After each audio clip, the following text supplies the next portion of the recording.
এইটুকুনো মশলা দিয়ে মাছটা হয়ে যাবে? এটা বিশ্বাস করা যায় যে একটু দই আর একটু এখানে জিরে, সর্ষে আর একটু ধনেপাতা, কাঁচা লঙ্কা আর আদা দিয়ে এই পুরো মাছটা হয়ে যাবে?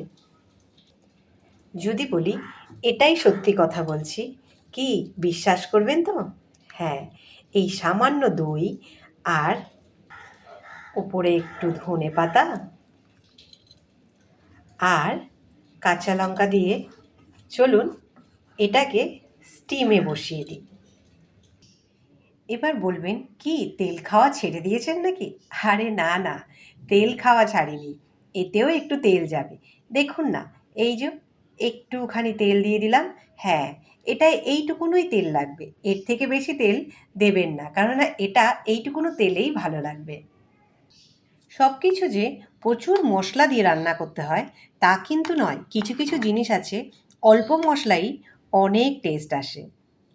এই যে স্টিমারটা এখন গরম করছি, নিচে একটু জল আর ওপরে স্টিমারটা গরম করে আমরা এর মধ্যে বসিয়ে দেবো, ঠিক এমনি করে। দেখুন তো বসলো নাকি ঠিক করে?